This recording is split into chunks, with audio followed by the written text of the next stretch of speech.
What's up, everybody? What's going on? I'm John Browner. This is the John Browner Podcast. I am coming to you live on many social platforms. I'm coming to you live to talk many of things. I come here Monday through Friday, 10 a.m. to 11 a.m., and we are available on lots of stuff. And as I normally start the show, I normally give you a little taste of this, but I've been very busy.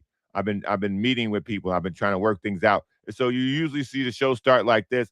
And when you see the show start like this, I'm populating the show around the internet. And so give me 1 second as I populate the show and you talk amongst yourself. But as you do that, know that you can always reach this show at the John Browner Podcast at gmail.com because I want people to be able to talk to me in any way they want to talk to me. Now understand, if you email me a complaint, I'm gonna read it, and if it's nasty, I'm gonna throw it in the trash. But if it's worth commenting about, I'll respond. But outside of that, we got a lot on the show. The show's available via X. The show's available via Facebook, YouTube, Twitch, and Kick. Y'all know that Kickbot gonna show up because they always do shout out to her or him or they. I don't know what people are labeling themselves these days. But let's get this show on the road. Let's get this show on the road. I got a lot of questions. I don't know. Who is the MVP? What is the MVP made of? I'm going to dive into that. Superstar behavior is very important, and we are getting superstar behavior in the right field for the Padres. You're getting superstar behavior in center field for the Cubs, and Shohei Ohtani is doing, or Ophony as I like to call him, he's doing what he's doing. Can TATIS make a run at MVP? We'll get to it. We'll talk about it. We'll have that conversation later in the show. As always, I try to start the show saying what up to the chat pack. The chat pack, for people who don't know, are folks who are in the comment section. These people are my co-host of the show. They help me break down things. They help me with pronunciations. They are my eyes when things are happening. I dip in, they dip in. We communicate, we talk. That's how we do the show. That's how this show runs. With the help of you, you are a part of this show just as much as I am the conduit in which it flows through. Now, with that said, let's kind of start the show. So, as usual, I start something with let's start here. Today's let's start here comes from the Cubs game, the Cubs White Sox game. No, I don't want to talk about Pete Crow Armstrong's home run parade. By the way, the statistical anomalies that are being created now because we have so many stats, it's kind of nauseating. But that's not what I want to start with. I want to start with an oldie but a goodie. If you cannot fight, do not talk crazy at a baseball game. Do not talk crazy at a football game. Do not talk crazy at any sporting event. Let me repeat that for the people in the back. If you can't fight, or if you're not ready to fight, buddy, keep your mouth shut at these sporting events. This is not complicated. This is not hard. If you don't want your ass whooped and to be trending around the internet, keep your damn mouth shut. I can't play the video because then I'll get a strike on the account. And as y'all know, we on the road to 500, and I don't really want to get no strikes until we cross that barrier where we can start advertising this thing. So let's play nice. But if you want to see that fight, head over to X and type in, or you Google, do a separate screen where you can still hear my voice, but you can see this fight. Google White Sox Cubs Bleacher Brawl. That's the latest installment of this. There's a big fella, and sometimes people think because they're big, they're scary. But sometimes you being big is just a challenge. And you got to remember, see, I used to frequent the nightclubs, and I'm a tall guy, so I've run into some fisticuffs from time to time because people get liquid courage and they want to fight a guy. And there's nothing better than telling the story about the time you knocked out this big ass guy at some bar you were at downtown. So trust me, I've had to, show people why they're little and why I'm big. But sometimes being big doesn't save you. Being big makes you a target. And when I tell you this Cubs fan, whatever he said, he did not want to fight. His buddy, though, his buddy, on the other hand, who threw the drink, he thought he wanted to fight. See, in these stadium situations, you don't know how many folks people came with. It's similar to a bar. You don't know who came with these people. Yeah, you see them talking to somebody, and now you in a back and forth, and they standing next to somebody, but you don't know who they came with. So let's start here. Stop fighting at sporting events if you're not ready to fight. Now, I can't stop people from fighting totally, but if you ain't ready to throw them hands, if you ain't ready to mink, if you ain't ready for 2 pieces and a biscuit, boy, please keep your hands in your pocket and your voice at a cheering volume. Because this big fellow was talking big. He had the advantage. He was bigger. He was up. They were down a couple rows. But buddy, when I tell you them boys jumped on him like piranhas. They had gray shirts and black shirts coming out of everywhere, whooping Buddy's ass. When you get to the point of the fight, when you are just in cover and wait for help mode, buddy, you ain't doing well. This fight sent people scattering left and right in the bleachers. And Buddy was just taking them, ying, ying, ying, ying, ying, until they pulled homie off of him. If you big and you can't fight, shut up. Because you look worse. If you finna run your mouth at a sporting event, it's Cubs, White Sox. That's like Yankees. That's like Red Sox, Yankees. That's like Yankees, Mets. That's like I wish I could say Lakers, Clippers, but not so much. Any crosstown rivalry, any town where there's two teams in the same city, it gets frisky. And as a Chicago native, as a Chicagoan, I can tell you the North Side and the South Side split on baseball is as genuine as that fight looked. Ain't no games to be played if you go to a Sox-Cubs game talking crazy about the other team, because you could get your ass whooped. Case in point, I have seen enough fights. We used to do this thing on the Captain and Crew show called Stadium Fights. If you remember Stadium Fights, we did a segment on the show that got so popular. The show started growing at a rate we did not expect. Like, the Captain and Crew had some trouble growing initially. And then when we started doing Stadium Fights, it caught on like wildfire. And we started getting subscribers to the show because we were rating fights. Lots of fights.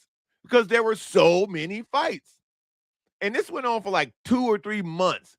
And then YouTube started docking us and started striking our account because we were promoting violence and violating community guidelines for whatever we were doing. But when I tell you that's how the show grew, because people like it. People like it. But the fact that people, and I listen. I'm with Michael Panis. Grown men fighting at a sporting event is as old as time.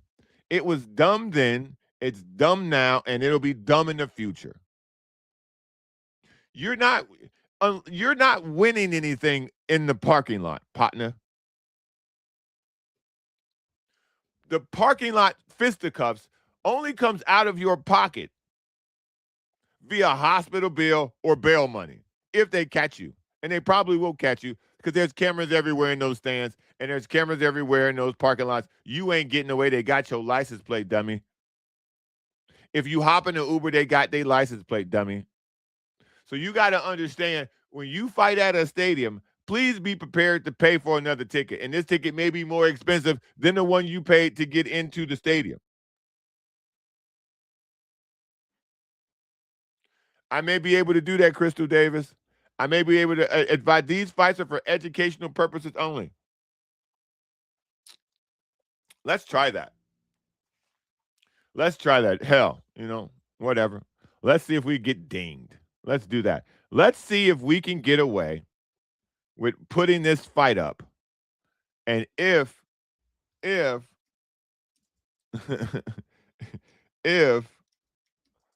YouTube takes us down. Let's see. Okay, here we go. Let's turn up the volume. Let's whiten the screen. Oh wait, no. Let's get a better video. So I'm going to share the screen. It's not going to be big. Hold on. No. See, we got to try stuff. We can't be scared. If we scared, we get a dog. Let's give this a shot. Now, remember, there's going to be no sound on this. See now, big fella who threw the kick, problem. And now here we go. Bottles start flying. See, big fella did a lot of talking. But big fella, he ain't got no punches. He just trying to hold folks off. Cause now he throwing people to the wild, and now it's on. Mink, mink, mink, mink, mink, mink, mink. Look at it. Oh, like I said, like piranhas. Buddy in the Cubs shirt came in. He started getting hits in. That Cub on Cub violence. Like if you're not ready to throw hands, look at this. Look at this. They're everywhere. They're being mean. No security. Mean. Like, if you're not ready to fight, that was for educational purposes. I am trying to educate people on why it is not wise to fight in stadiums. Okay? So, for educational purposes, when you are getting minked like that, and all you can do at that point is cover up because you don't know where the punch is coming from. Drinks are thrown on you. The Cub on Cub violence was wild. I saw some socks on socks violence. None of it made sense. But when punches start getting thrown and it's 6 guys whooping big fella, you made the worst decision possible. And he walked out of there bloody. Now, I'm not going to show no blood because that'll really get the show taken down. But he walked out of there dripping. Not sweat, not beer, blood. So can we please come to an understanding? We cannot regulate fighting out because there's drinking involved. These people are revved up for these games. These Cubs Sox games have been phenomenal. These are some of the best Cubs Sox games we've had in years because the White Sox are actually competitive and the Cubs are looking like they're ready to make a World Series push. And so this was actually 2 really competitive games at night. So, folks been talking trash all day. And this buddy, whoever they got into it with, they came 8 to 10 deep. They had a guy disguised as a Cub fan coming there. Move people out the way. Clear. Yank, yank, yank, yank. It's rough out here, man. It's rough out here. So let's start there. Stop fighting. If you can't fight, don't talk. If you're not ready to throw hands, don't talk like you're ready to throw hands because people are. Okay? Don't talk like you're ready to fight because people come to the game ready to fight. Guy who likes to fight doesn't only go to bars and drinks. He goes to games and drinks. Guy who likes to fight at the gym. Guy who likes to fight at the school pickup line. Guy who likes to fight at school functions. Guy who likes to fight umpires, referees, other dads in the stands. Guy who likes to fight is everywhere. And you have to be very cognizant of guy who likes to fight. Because he'll fight at a kid's game. He'll fight at a major league game. He'll fight at a PTA meeting. Guy who likes to fight will fight anywhere. And if you not him and you can't recognize him, buddy, please shut all the way up. Because the last thing I want to see is you getting whooped by 5 guys at a Cubs game in the bleachers and security ain't nowhere to be found. Because again, understand, security just getting paid. They're not going to take no punches for you, big fella. You not the president. Okay? You ain't PCA. You're not Pete Crow Armstrong in the stands, buddy. You out there getting worked. They asked him about it, and he said, man, listen, we battling on the field, and he took him second, and he said, they battling in the stands too. You know, and out here in LA, out here in Southern California, you know, Dodger fans, they fight. Padre fans, they fight. Because you know why? Guy who likes to fight wears every jersey. Now, there are some people who like to fight a little bit more, looking at you, Raider fan. But like to fight guy wears every jersey. There isn't a representative of likes to fight guy that doesn't exist on every team. Every team's got one. Every team. So you need to be able to identify them so you can get home safely. You feel me? Don't be that guy. Don't be big fella on the internet tomorrow because you ran your mouth at a game and you ain't likes to fight guy. And you ran into likes to fight clan. Them boys jumped on him like man, listen. They came out like a kung fu group, boy. They came out like Avengers Assemble.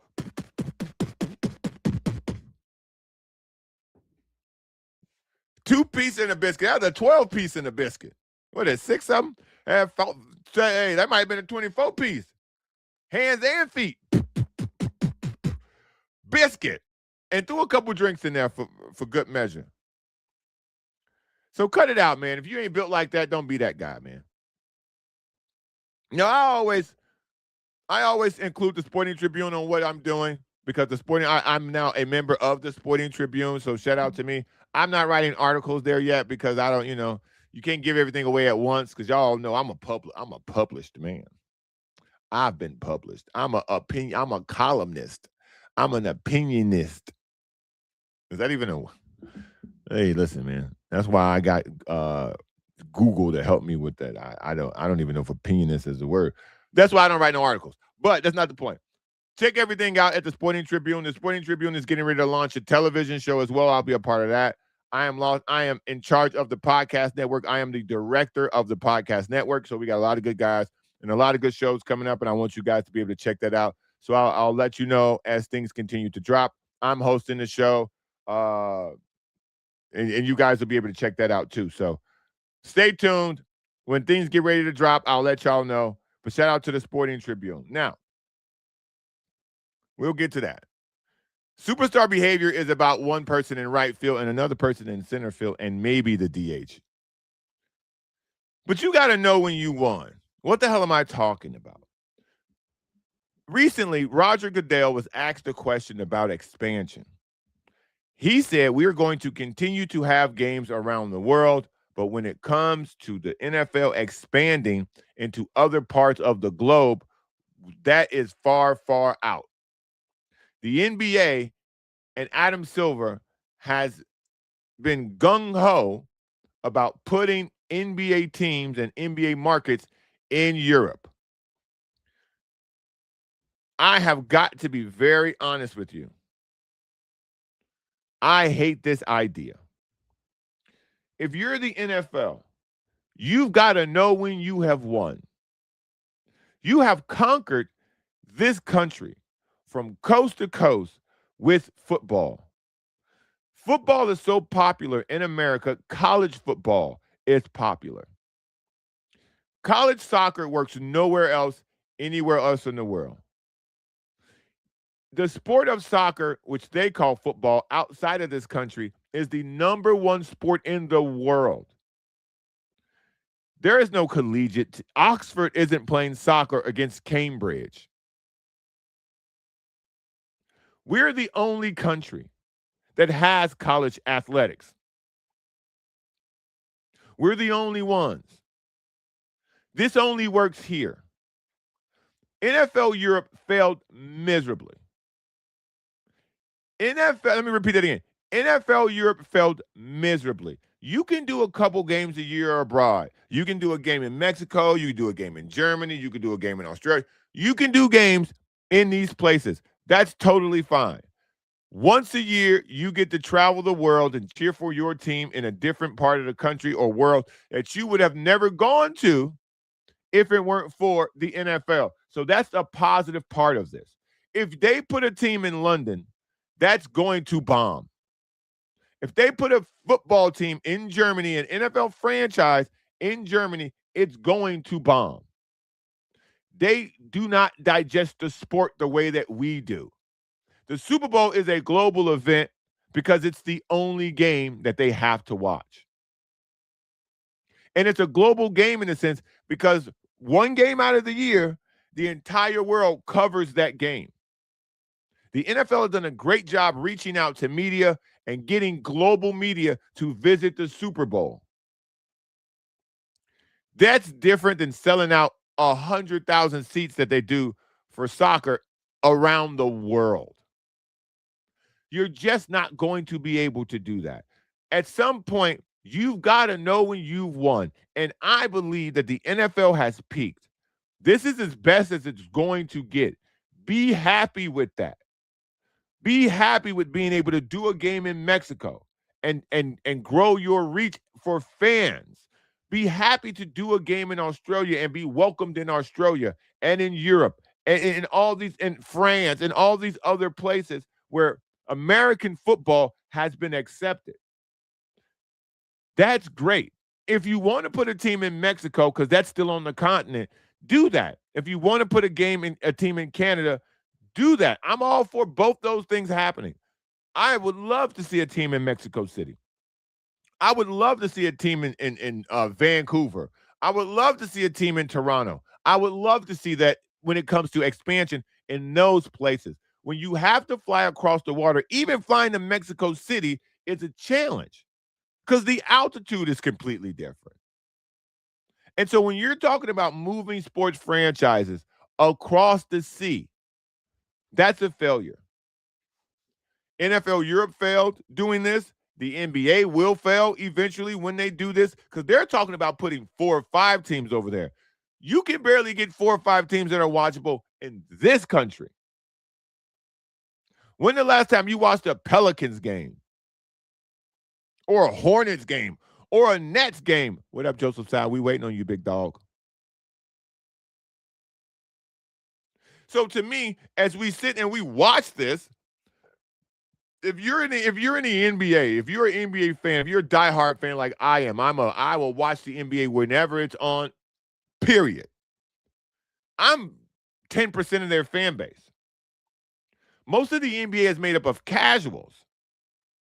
So if you got a bunch of casuals watching the game, the casuals don't watch the Bucks now that Giannis isn't on the team. The casual aren't watching the Sacramento Kings.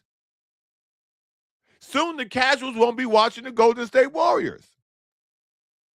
And so you want to take a cluster of teams, new names, new faces, and flop 3 of those people in Europe to build a circuit that when you travel to Europe, you do the European circuit. That's going to fail. It's going to fail. The league doesn't have the amount of talent that you need to have 34 teams. No league does. You're talking about the 0.01% of athletes.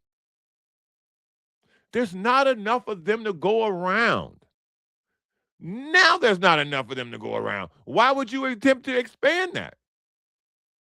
And football is far harder because you need 12 guys to play basketball. So it's feasible. You need 53 operating bodies to play a live football game. We don't even have 20 good quarterbacks in the NFL. We don't even have 30 good wide receivers in the NFL. We don't even have 25 good pass rushers in the NFL. And you want to take this game to a whole nother country? Nah, man. Know when you've won, NFL. You won. You won the arms race to get the most eyeballs.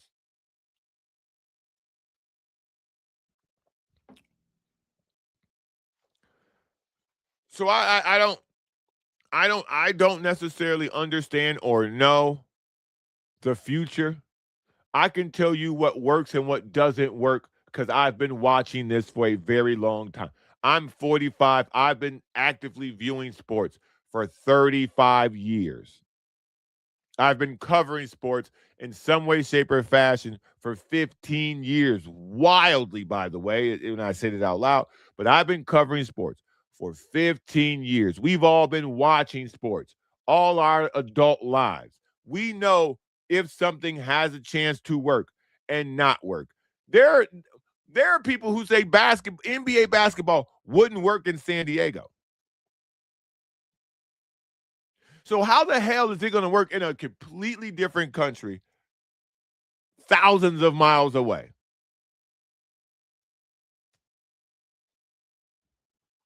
So yeah, I don't. Good luck, man. I don't think that. I think the NFL could survive in Mexico City. I think the NFL can survive in Toronto. I think the NFL can survive in Vancouver. That's the list. Those are the three places. If you expand the NFL, I would say you make it a continental sport. It will never be a global sport. It is not like soccer. Soccer is a global sport, but even in this country, soccer is we are the C League. And I was told this by soccer people. This is not my opinion. I was told the MLS is a C B minus league by soccer people. So if we can't be the best at the sport in our own country, where we don't even turn out our best athletes, look at it. Look at Affy. Affy says D League.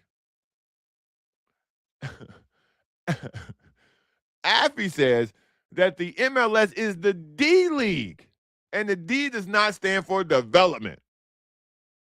So if you're the D League and you can really only get guys like Messi to come here because he's at the end of his career and he's trying to pop up his popularity in a place where we know you can make a lot of money here as a star athlete. If Messi can find a way through his venture in Miami and the MLS to supplant his face as the face of soccer in this sport, there is advertising dollars globally behind that. Again, he's already a global star. He's not an American star. Those are different things. LeBron James is a global star who only plays in America. Shohei Ohtani is a global star that only plays in America. Now, he has a Japanese origin, and he has a massive fan base there because of that. But WVC Smirk says MLS is a retirement home. And these are people who like the sport, by the way. Athy loves soccer. I think VC loves soccer too. These are people who love soccer, and they will be honest with you and give you an assessment that it is the D League and MLS is a retirement home. I mean, I can't. Zlatan came to retire. David Beckham came to retire. Messi came to retire. Don't be surprised if Ronaldo finds his way here as well. Because at some point, they want the American dollar. They want the American advertising dollar. Yeah, I'm not ripping San Diego fans in no way, shape, or form, Affy. Affy says, and shout out to the chat pack. Affy says, yeah, I love soccer. San Diego fans are top tier. Yeah, whenever there is soccer on television, San Diego ranks as one of the highest viewed places in the country for when a big soccer event goes on American television. There are people in bars here at 4, 5, 6 o'clock in the morning to watch soccer. The local fan base here is 100% dialed in. And that's what pisses me off, that we here are dialed in and we can't get the top talent to come play here in their prime. Because financially, we can't cut those checks. We don't create the talent here. Therefore, we can't cut the checks here. So therefore, the players go play somewhere else. I don't even know. Lewandowski, is that a beer? I don't even know who that is. That's how far I am from who's who and what's in soccer. Yeah, Carlos. Alex be waking up all times in the morning watching that. I'm not me, buddy. I got 5 kids. I need as much sleep as I can get. One of them 6 months, bro. I ain't waking up to watch nothing. I'll catch you on the playback, buddy. That's what DVR was invented for. You ain't finna have me waking up. So this Lewandowski is the 6th best player ever. Yeah, well, that goes to show you he wants that American dollar. Lowenbrow or whatever Zindusky, whatever the name is, he wants that American dollar. He wants that American recognition. What Messi is doing and the amount of money Messi is making in America, other guys have seen that and went, oh yeah, that MLS retirement home looks real good right now. That MLS retirement home looks like it fits me. Let me go get a room. When is the shuffleboard game? So to the NFL, just know that you've won, man. Roger Goodell, at some point, you just got to sit back and go, we've done it. You got to look back at your kingdom, dog. You've conquered America. You've conquered the American sports landscape. Football will always exist. There are people who say, oh, man, football is going to go away. Football's never going to go away because there will always be poor people. Rich, affluent kids do not play football. Poor kids do. This is why the South has dominated football for so long.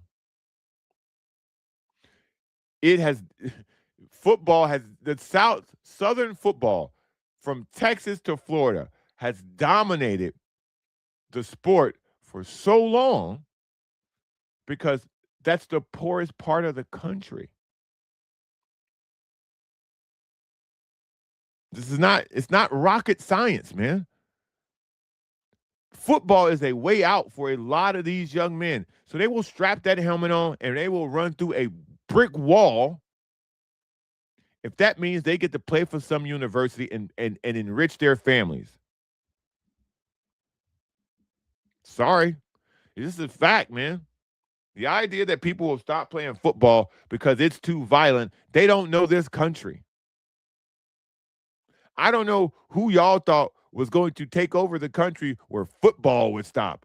Oh, they're getting concussions. Yeah, they're signing up for them. Oh, they're getting head trauma. They're signing up, limbs being broken.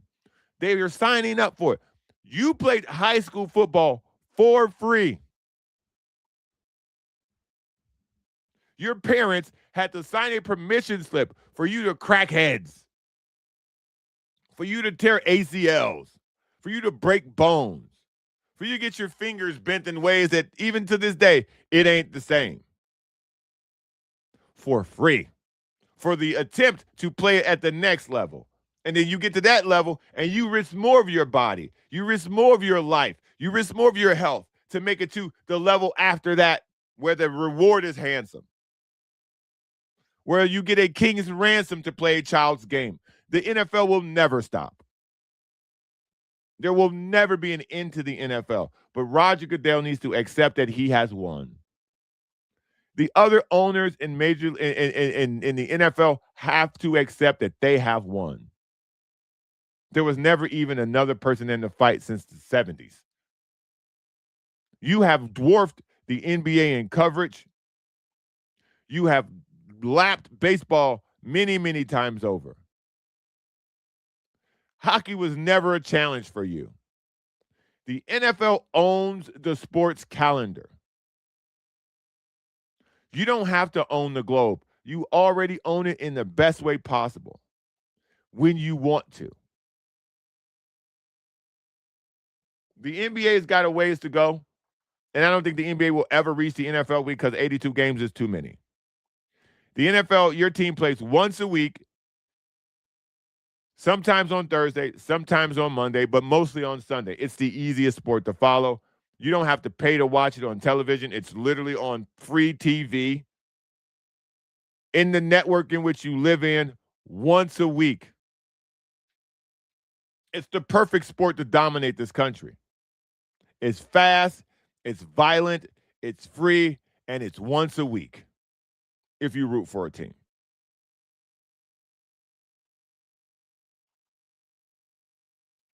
So, yeah, you got to know when you won, man.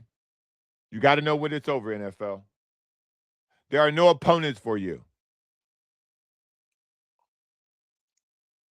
There's no one for you to compete against. You the champ, big dog. It's you. It's just you. You won, fam. It's over. Get off them. The NFL are the White Sox fans beating up the Cubs fan. It's over, bruh. Y'all won. Y'all ain't got to keep minking the other sports. Y'all ain't got to steal Christmas. The NFL used to own Thanksgiving. The NFL said, nah, we want Christmas.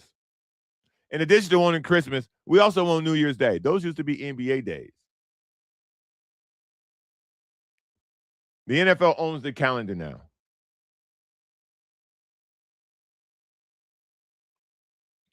And Affy makes a very good point. The NBA can't reach the NFL because you're not 6'4" plus. You won't make it. So it's unrelatable. Yeah. You can be short and fat and play football. You can be tall and skinny. You can be anything and play football. You can kick. What I didn't learn in high school is what I wish I would have. The scholarships floating around for an athlete of my caliber in high school, buddy, they was everywhere. I just didn't want to play. I didn't want to play. I'd have been somebody's Antonio Gates somewhere, somehow. I wanted to keep dunking on fools. But no, you've won, NFL. But this, though, ooh, wait. Ooh, wait. By the way, I want to give a shout out to Casey Mize, by the way. I want to give a shout out to Casey Mize because, buddy, that first impression, you were awful. That first impression, Casey Mize, was awful. By the way, the Padres are playing right now. That first impression, Casey Mize, buddy, you were embarrassing. But you have rounded out. You've been better. Robbie Ray has been great since coming along.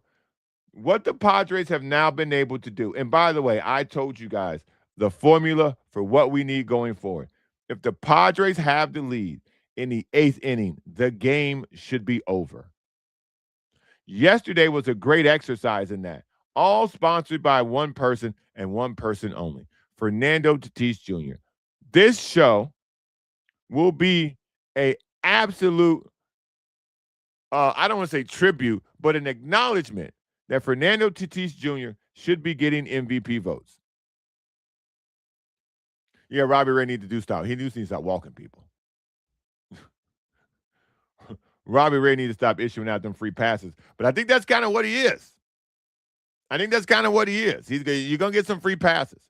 But when we talk about what we saw from Fernando Tatis Jr. yesterday, Fernando Tatis Jr. was responsible.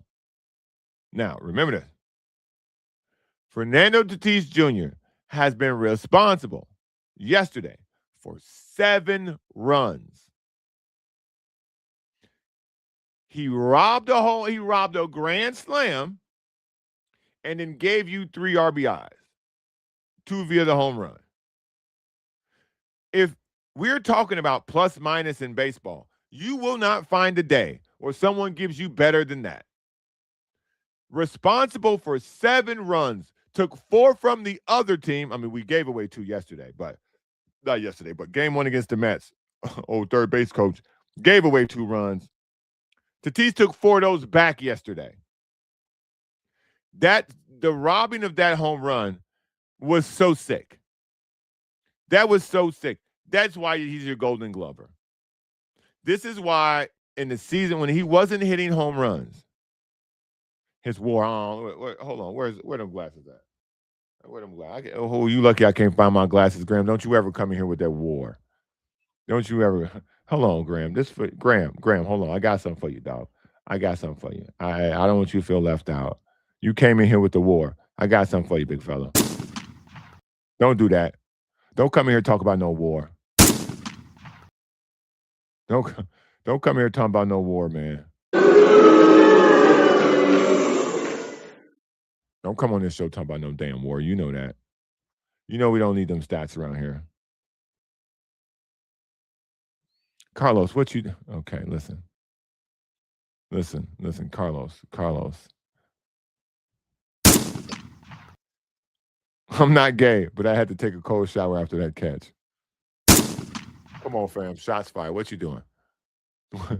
What you doing?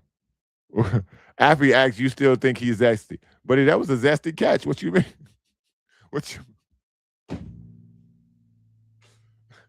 why see, listen, you asked me a question, I answered the question. You asked me a question, I'm gonna answer your question. Sorry. I thought that extra he put on there. I mean, don't get me wrong. It was sick. That catch was sick. And the way he held the ball and flipped that thing up, caught it with the other hand. I need that as a meme. That's the best gotcha bitch meme we got going. But it was still zesty, dog. Stop playing with me. Come on, bro. Listen, bro, that energy he had on that thing, boom, robbed him, held it, made it look tough, and flipped it. Caught it. That was nasty. It was nasty. I ain't gonna lie. It was nasty. That was an A1 catch. You ain't gonna find a lot of better catches than that in that particular situation, in that moment of a grand slam. Graham, let me give you credit. I did shoot at you, so let me give you credit. He did literally win the game by himself. That only gets you a 1? He stole 4 runs and gave you 3.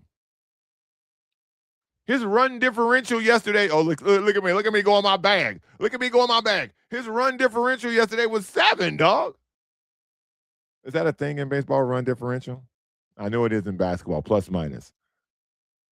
His plus minus was a 7. The hat flip. He was flipping everything. His wrist, his hat, the glove.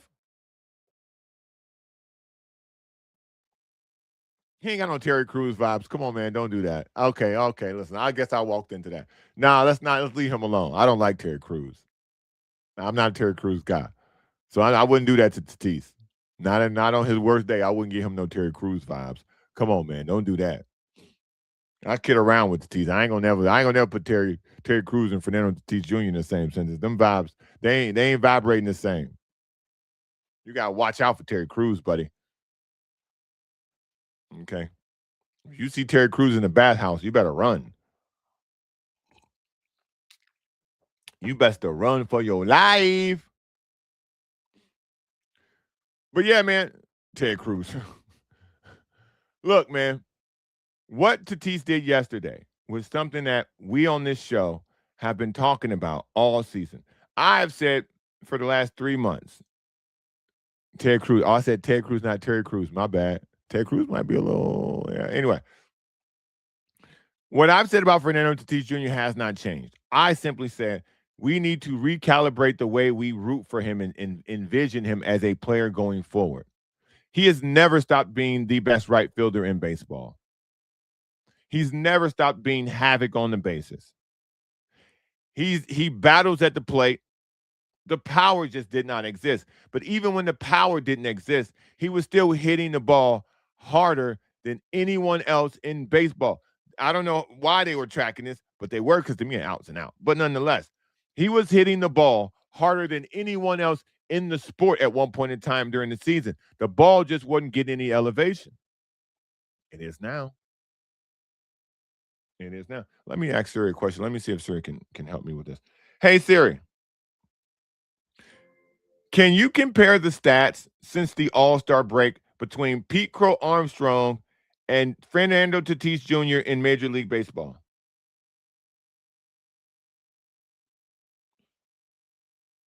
And we'll see what she comes up with.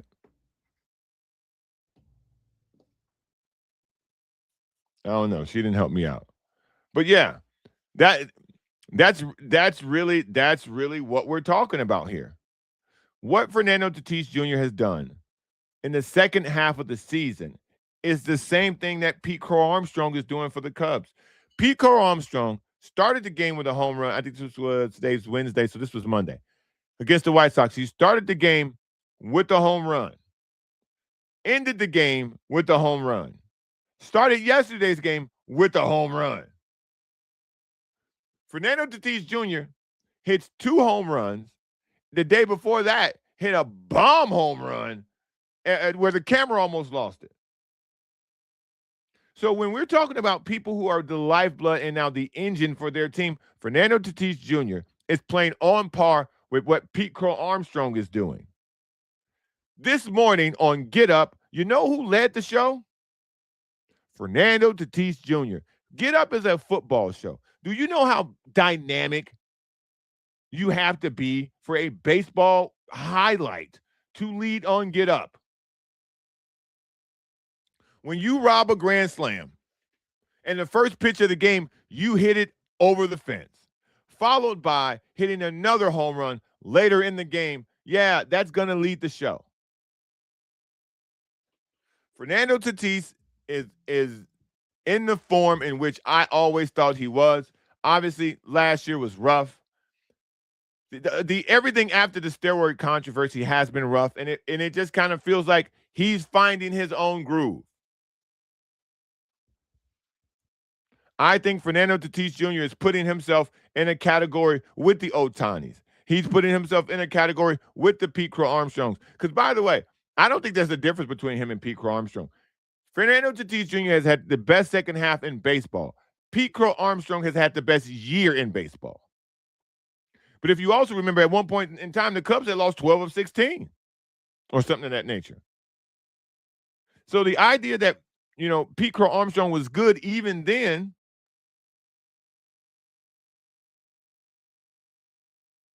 that's all I'm saying.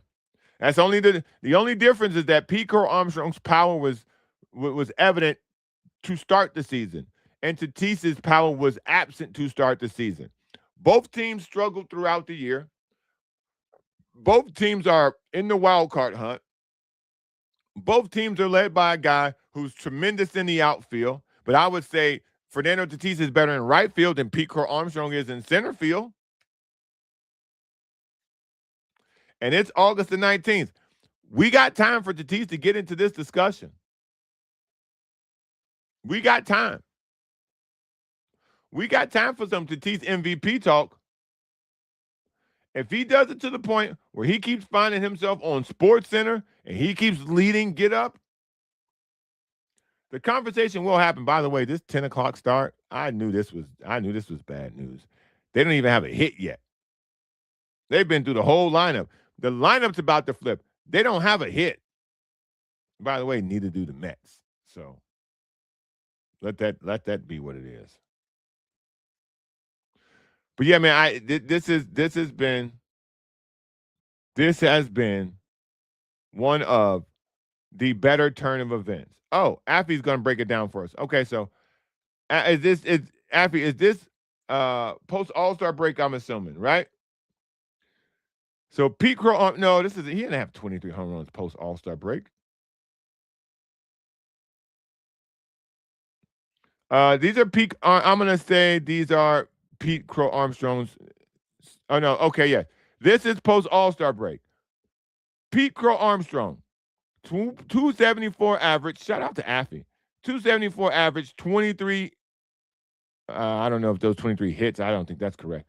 5 home runs, 18 RBIs, 19 runs in 22 games. Tatis he's batting .302 with 3 home runs, 14 RBIs, 11 runs in 16 games. Now we got to fact check that, but y'all the fact checkers. So, but my point being, Fernando Tatis Jr. has played MVP level baseball. And to say he can't reach that status after we were seeing Pete Crow Armstrong be talked about like that, after the Cubs were just as bad as the Padres earlier in the season. My question to you is, why not? They're not leading the division. They're not. The Cubs aren't leading their division. Milwaukee's was running away with it, but they're coming back to earth too. So I'm asking a simple question. The Dodgers are struggling right now. Whether you believe the struggles to be, real or not, the Dodgers are struggling right now. You you tell me why he can't be thought of as MVP. The Padres are 8 games behind the Dodgers. The Cubs are 4.5, basically 5 games behind the Brewers. They're both doing highlight plays. What's the difference?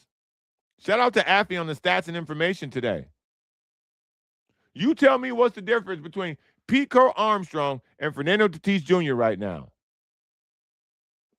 I would throw Ohtani in there too. He ain't pitching. It depends on how you value the award. The Padres have been better than the Dodgers since the All-Star break, if we want to really get into that. Tatis has been one of the best players in baseball since the All-Star break. Period. End of story. That's what I call superstar behavior. All right, now let me see. What else did I have? I think I did have one more thing. One more thing. I'm a big Marvel DC guy. I don't pick sides. I love them both. I saw Spider-Man. I thought Spider-Man was the best Spider-Man of all the Spider-Mans, whether it be Tobey Maguire, whether it be what is this kid's name? The guy who stains Phil or whatever. The other guy the Amazing Spider-Man. And then now Tom Holland. Tom Holland as Spider-Man has been, if not the best, movie, Marvel, superhero, Andrew Garfield. Thank you, WBC. Tom Holland has taken the mantle from, I would say, as Spider-Man. I guess the question is, who's better at this point? Tom Holland as Spider-Man or Christian Bale as Batman? Because the two of those two trilogies, if you put those two trilogies against each other, the only thing that I would give the nod to, I'm talking about by a hair, I would give the nod to the Batman trilogy only because of Christopher Nolan. What Christopher Nolan did with the Batman trilogy was amazing. But what we have seen from Tom Holland and the Spider-Man franchise has absolutely, the last one saved Marvel. It's a $1 billion film. It saved Marvel was circling the drain. I don't know what the situation was, but Marvel has found its way back to the forefront with the Spider-Man movie. That movie was unbelievable.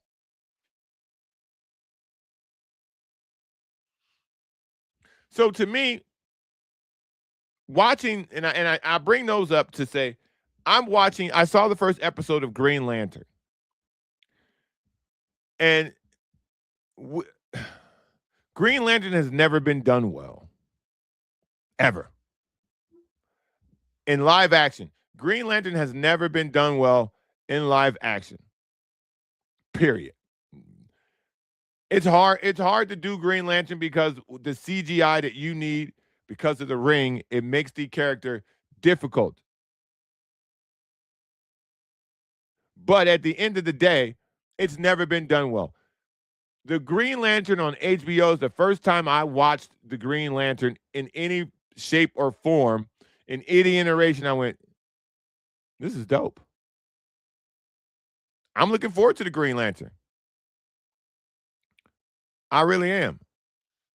Tommy Diecast, don't you do that with don't come in on the damn Ryan Reynolds, dog. There's a reason they only made one of those. Now when it comes to who is the Green Lantern, John Stewart or John Jones, well, this show's going to go a long way in determining that. I think the fact that they put them both together is a very interesting way to tell this story. I thought the first episode was phenomenal. The fact that Hal Jordan The fact that Hal Jordan dies, spoiler alert, in the first episode, but the story was meant to be told from the start to when you get to the point of the end of the first episode. So have fun with that. But yeah, man, I like the Green Lantern. I really like where it's going. So y'all should check it out and we can talk about it. Because Game of Thrones, I'm not a big Game of Thrones guy. Yeah, I mean, Affy says, I feel like DC's never done well. DC's only success literally was The Dark Knight. That was literally it. The Dark Knight was the only thing that they've done. Now that DC's been taken over by James Gunn, they're going to start doing like the Penguin, fantastic. Now they're going to do Clayface, and I think Clayface is going to be good because the same people who did the Penguin are going to do Clayface, so that'll probably be good too, but we'll see. I'm excited about season 2 of the Penguin. I want to see the Batman 2. I don't know when the hell it's coming out, but